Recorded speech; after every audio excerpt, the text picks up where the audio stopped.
So, as you are completing your whys, a couple of things I mentioned with the recording off is to not judge yourself.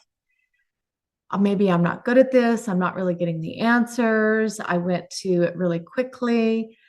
Aiming for about 7 can be really useful. And understanding that you may simply be following a thread and it's only one thread. But where your relationship is more of a tapestry. So allowing that following one thread is not doing it wrong. It simply could be different than what you were imagining. Because with one why, you kind of think we all try to be smarty pants and we all try to jump ahead and think, oh, we know what the answer is going to be. But when you ask the why 7 times and you end up following this thread, it's usually somewhere different than what you were thinking. It's kind of when we were talking before about that 1%. As you keep going, the gap becomes different. Sometimes by following the whys 7 times, it just seems so far off. Maybe it doesn't even feel relevant, or maybe it just doesn't feel helpful. That can be fun to notice.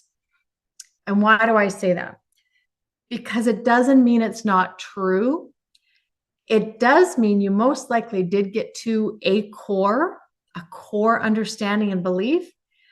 But when you, pardon me, when you look back and you say, okay, but bringing this back to the idea of a relationship and what I saw was a barrier, I wanted to know how to fix it. And asking why 7 times didn't give me a how to fix it. So noticing that that's the difference between our expectation and what we got. It doesn't mean it's wrong.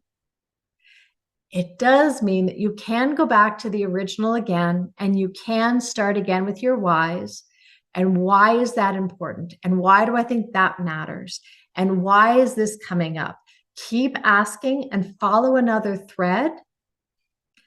You may end up at somewhere that feels very different, but again, still a core. It will still most likely not give you a how am I supposed to fix this and when is it going to be done? And allowing that to be okay will serve you more than anything.